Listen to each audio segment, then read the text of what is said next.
about, and I think they're really good about identifying how to block that from pages that are education related or nonprofits. So you can set the drop-down menu to whatever you want, but ultimately whatever you can do to lower the barriers or remove the barriers to giving and not make the potential donor jump through 2 or 3 hoops, whatever you can do to avoid that, and by making it as easy as possible for them to donate, you want to do that. And I think this is what the genius of this idea is, of putting it right there on the channel. Okay, this is a nonprofit in LA. I think they did a great job with their website redesign. Right there on the right-hand side, upper right-hand corner, they have the perfect trifecta. A huge donate now button, as big as it can get, an icon for all their social media platforms, and then their email sign-up box. Okay? Now, who here knows the name Ogilvy from Ogilvy PR Worldwide? We have one? Okay, probably the largest PR firm in the world. They're literally all over the world. Ogilvy PR Worldwide. If you look it up, you'll see a ton come up right away. Ogilvy. Now the founder, the actual Mr. Ogilvy, said, I don't know what it is you're trying to sell me, but whatever it is, it better be in the upper right-hand side. That has not gone unnoticed by me, and if you look at other websites made by premium brands, whatever the one thing they want you to notice on their site is generally going to be on the upper right-hand corner of their landing page. Okay? So when you go through the process of designing your site, keep that in mind. Here's another nonprofit based in LA. As you can see, donate button right there on the upper right-hand corner. Their icons, and then they have a one field email sign-up form. One field email sign-up form. This is not a part of my presentation, but here's some new data that I just researched earlier this week. That's pretty amazing. There was an in-depth analysis through MailChimp. MailChimp has one of the largest email databases and platforms in the world, right? There was an analysis of hundreds of millions of emails and tens of thousands of sign-up forms. Here's what they found. The form with 11 required fields, that is Mr., Mrs., Miss, first name, last name, phone number, cell number, whole thing, versus 4 required fields, right? There was a 40% difference or increase between the 11 required fields and the 4 required fields. In other words, the form that only had 4 required fields had a 40% better completion rate. Now that's pretty significant, 40%. But listen to this. The form that only had 3 required fields versus 4 was even 50% better than the 4 required fields. Okay? So whatever you can do to minimize the required fields and make it as easy as for anyone to sign up, do it. I think, so out of analyzing more than 150,000 forms, online registration forms, the one with only 3 required fields had the best results. And I would definitely recommend that to you all, given that in-depth analysis. Here's the United Way right there on their email. You all must have an email template that you use. Keep this in mind. Keep this in mind. Most people are going to start seeing your email templates on mobile, right? So don't make it any more high fandangled than necessary. Okay? I think this is still a good idea, but you can also just make it as simple as a link. So follow us on Facebook, follow us on Twitter, whatever it may be. Okay? Social media policies, you need to get one. Here are 3 examples. Again, Cheryl will provide you this entire PDF so you all can look it up on your own. This will avoid a whole lot of headaches or nightmares by having a social media policy. Okay? So I just mentioned mobile. Here's a fun fact on mobile. In the entire globe, there are more people with the mobile phone than there are people with the toothbrush. And this is not a joke. This is actual. This is true. Maybe scary, but it is true. What do y'all think of that? And that ratio is only increasing. I don't necessarily suspect that the number of people with toothbrushes are increasing, but I do suspect that the number of people who can get their hands on a mobile phone is increasing every day. So that ratio is only likely to grow. Why is that important? We'll talk about that before we end today. Think of the social media not as something completely new, but instead as an expansion of your existing communication strategy. Think of it as another arrow in your quiver. Okay? That's another common misconception that I find with folks that somehow we think, we don't necessarily have to do it. We already have a communication strategy. Why would we couple that with social media? It's not something different. It is your communication strategy, whether you know it or not. So this is sort of my mantra. In fact, probably is we call it my mantra. Something that I remind myself of and tell myself every day. And each of you, for your own organization, your own group, can do the same thing. Know thyself. Know thyself. The words, Socrates, know thyself, what does that mean as it relates to this? Be genuine. If you know who your target audience is and you know your own reason for being, you should be able to communicate that through social media. Here's, as part of my own work, was consulting with a couple of larger sized nonprofits that were going through some rebranding, and I asked them this question. The world could exist without your group. Shocker, but true. The world could exist without your group, but why shouldn't it? Answer that question. And in fact, try to answer that question in no more than one tweet. In other words, boil it down to the core.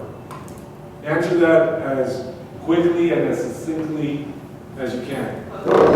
The world could exist without your organization, without your group.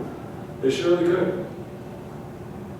No one wants to see that, but why shouldn't it?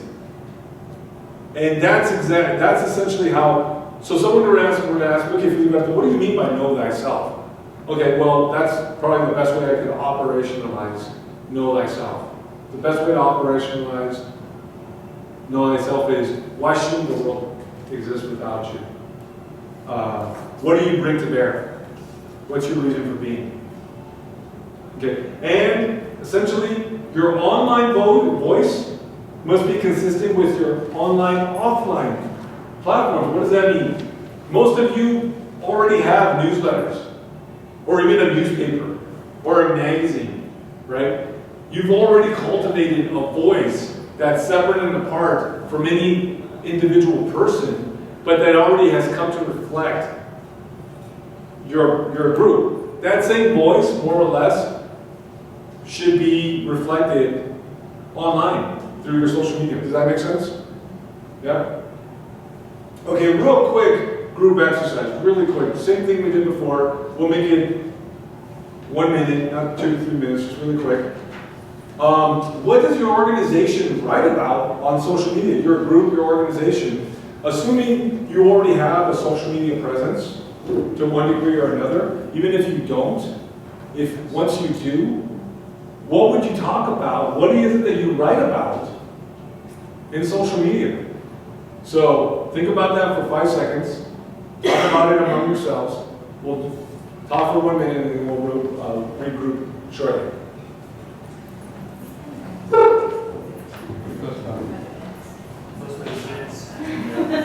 Thank you for joining us. Where are you from?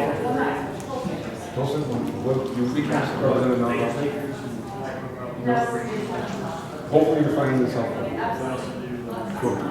Thank you for joining us. Cheryl's going to provide us slides. You didn't catch it. You know what classes you have available online?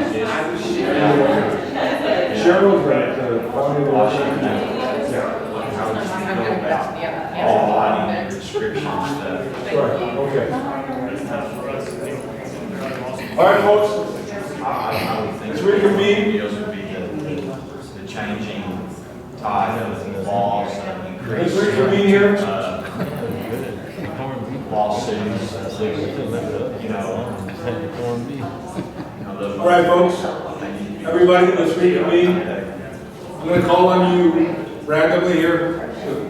I already called on you all. Okay, over here. What are you all ready about? We didn't get all the way around the table, but we had to go I do it for a couple of different groups, and I'll use the Telecom Main Street Association.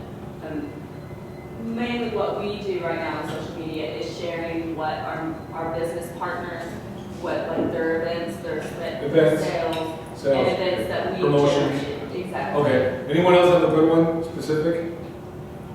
Client stories, photographs. Photographs. Photos of volunteer groups, events. Wonderful. Success stories. Success stories, absolutely. I was going to say a lot of them. If there's a story that people can relate to, that's a great thing that we like to do. Anything that's action oriented, and then of course we have some keywords that are based on mission or things like that. So leadership, courage, character. Things Wonderful. So, one of the other common questions I get, Filiberto, we don't have time to write. You're telling us we should actually use this every day? That's the way we're going to cultivate our audience and grow our audience? Well, we can barely make enough time for it, but once we do, what are we supposed to write about? Because we don't know. We don't have that much going on. So that's a common question I get.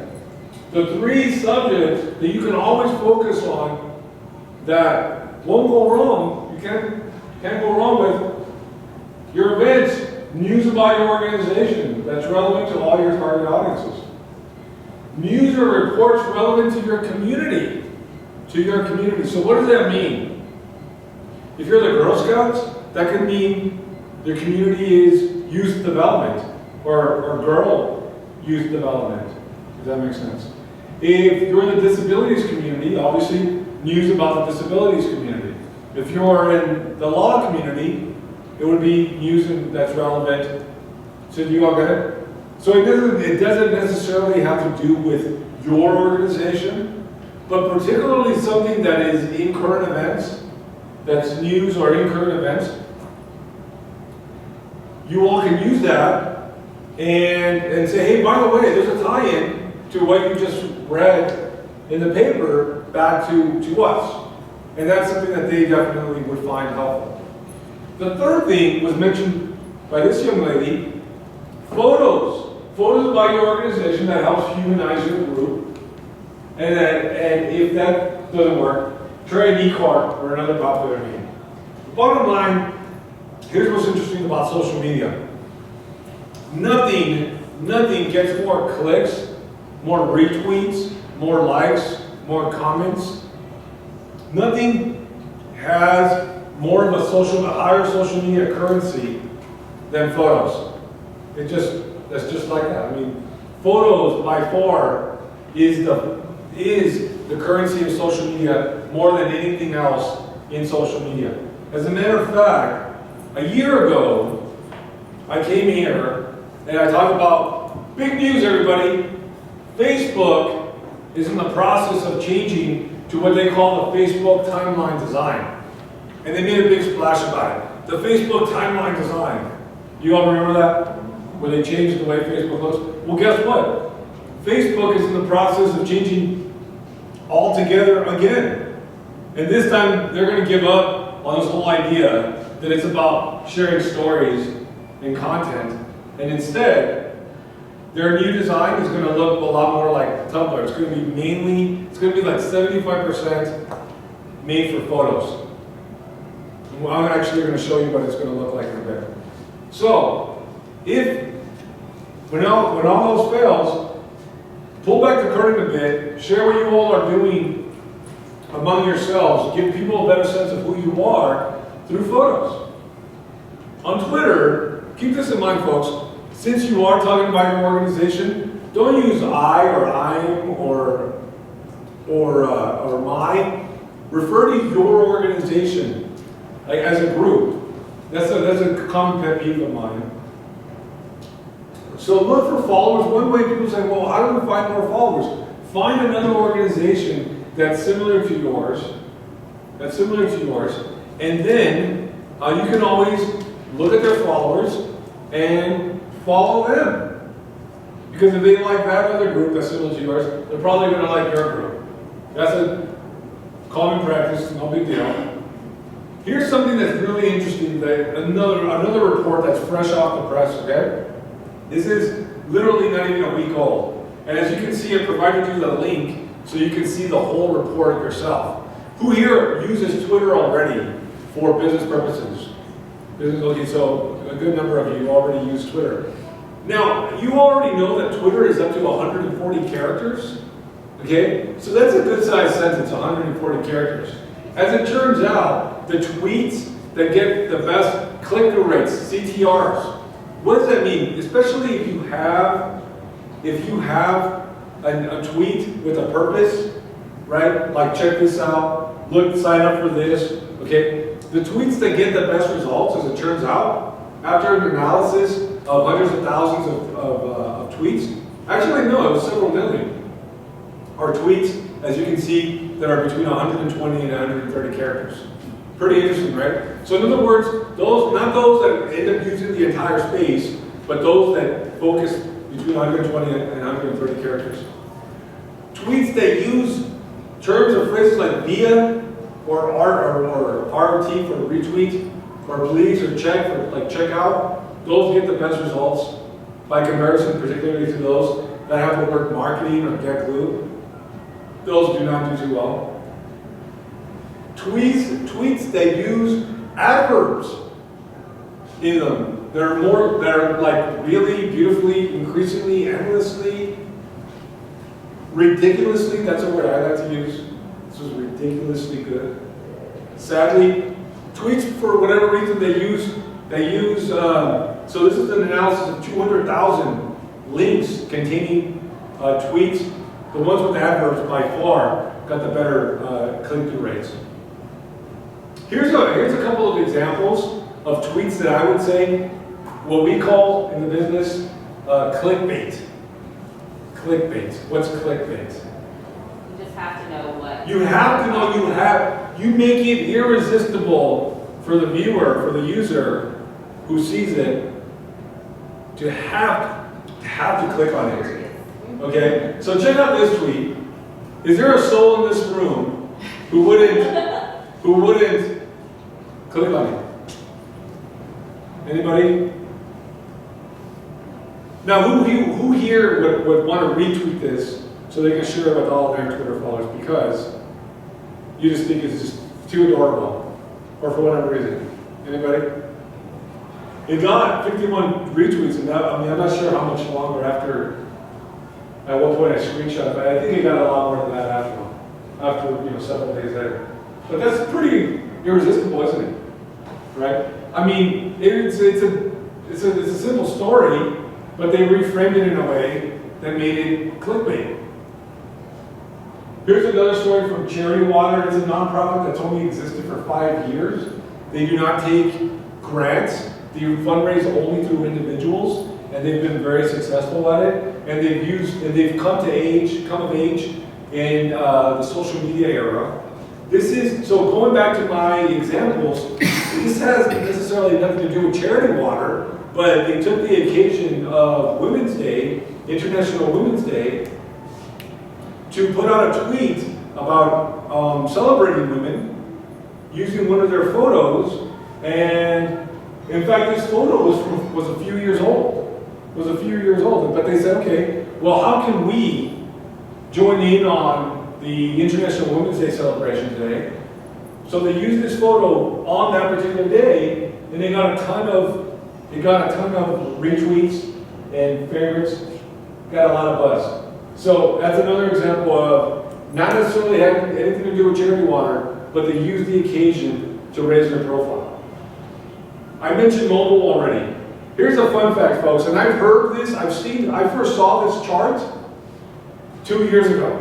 Really did, truly. The actual day when the majority of Americans access the internet by way of their mobile and not a desktop is far less than a year away.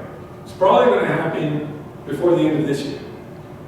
As a matter of fact, this is already true with certain segments of the population, right? With folks who are younger, the vast majority of them already mainly access the internet by way of their mobile. Okay? So what does that mean? How does that change or impact what folks like you all do? Well, is it worthwhile then to have bells and whistles on your website if you're in the process of redesigning it? Is it worthwhile to have like that carousel, that photo carousel that you see in a lot of websites? In other words, the way websites were designed and considered to be best practices just a few years ago, basically, we have to wipe the slate clean and start over, and always keep in mind mobile first.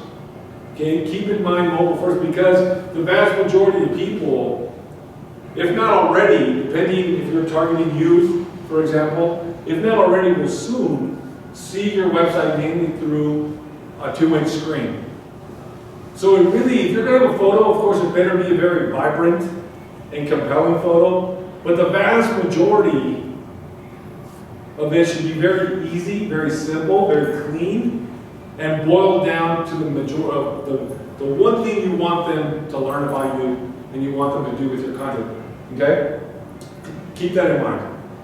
So the perfect Facebook post.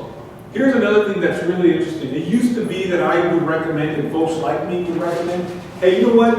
You can post on Facebook maybe once a week. That's okay. Then we started saying, you know what? This is actually, the shelf life of a Facebook post is already down to a day or two. In other words, if they don't see it, if there's so much going on that they may not even see it, so they're only going to see it maybe in the first day, and after that, it's as if it never even existed. So you actually need to post more often. Now, the best, the best return for Facebook posts happen when you post more than once a day. So this is all changing very, very fast. Okay? Here's an example of the new Facebook. Here's an actual screenshot of the new Facebook design I mentioned just a few minutes ago. Okay? This is actually from Facebook's website. As you can see, they call it bursting with color. You can see that's your Facebook profile photo, right? You still recognize the like and comment and share, but it's going to be mainly your whatever graph or image you're going to share. Okay.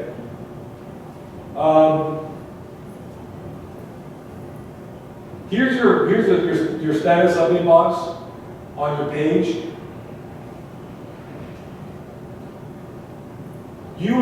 Here's a tip that for you all could use.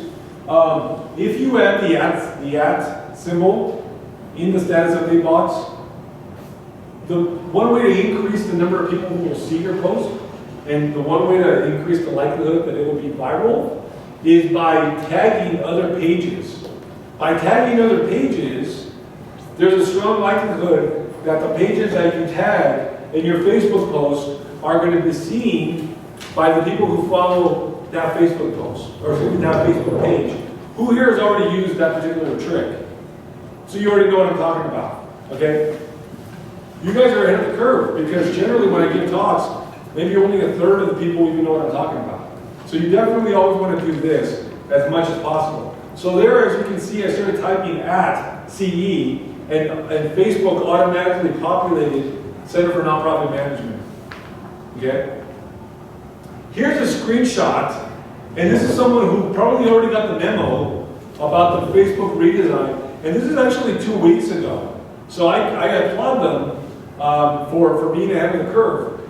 They took something, I can't think of anything that's probably more boring than statistics, right? Statistics, what could be more boring than longitudinal statistics? And here, look what they did. Did you know that the hunger statistics for your community? Learn about hunger and how Feeding America, as you can see, Hyperlink Feeding America fights hunger. Together we can spread the word. So look how much, look, it's a very simple, they're sharing like, hey, we have statistics on hunger for every zip code in America. Come and get it. What did they do? They had a huge graph of a guy talking at a conference, 520 likes, one comment. That means it's not necessarily, people don't have much to say about it. 148 shares. Here's when I was putting together this presentation, I saw this pretty early on, like 2 hours after it came out, and it already had, look, it's only 3 hours after it came out. Like I think like an hour or two after it came out. See there, it says 3 hours after it came out. And it already had 100 shares. Maybe 15 minutes passed, a half hour passed, I went back and I had 20 more shares. Like an hour passed, I'm like, man, I had to go back and do other screenshots, right? I bet now somebody goes online and finds this particular post, I'm sure it already has 300 shares, because that was just within an hour, a couple of hours of coming out, okay? So that's ideal. Right? There's a Facebook currency, and the more you can get of that currency, the higher the likelihood that your Facebook posts are going to be seen by those who already like you, and particularly by those who don't like you, but are within your Facebook universe. Your Facebook universe are the friends of those who like your page. Okay? That's a very important group there, your Facebook universe. Here's another important feature of this particular post. They have a bit.ly or a URL shortener. Why is that important? Ultimately, if you are doing this for business, you're going to want to know what Facebook, aside from likes and comments, what are people actually responding to your call to action? The best way to do that is through a URL shortener, which will give you statistics on how many people have opened your link, where did they find your link, was it on email, was it on Facebook, was it on Twitter, is that important to you? What time of the day in a 24-hour cycle did they click on your link? Okay, they give you all those rich data points. Would you like to know that about your links? Of course you would. So all you need is a bit.ly, and make sure you add that for every call to action, and you can measure that and respond accordingly. Here's another screenshot. It wasn't as popular, but as you can see, a lot of likes, a lot of shares from Amnesty International. Here's one that, Amnesty International, Feeding America, probably a little bit more of a high-profile nonprofits. Okay, here's a group that I found, not necessarily high profile. I had never even heard of it. but I learned about it when preparing this presentation. Healthy Child, Healthy World. It mainly targets women with children. Women with children. Women with children are probably the most coveted group in all of America. Did you all know that? Really, seriously. So, and that's across the board. Across the board. Here, what do they do? This isn't news about their organization. This is news that's relevant. This is the second category that I mentioned. This is news relevant to their community about Procter & Gamble taking toxins out of their cleaning detergent. All right? 192 shares. Okay? I mentioned Facebook currencies. You can say that a like, and this is true, this is not just a metaphor. The more of the currency you get, that basically signals to the Facebook algorithm, oh, people like this, therefore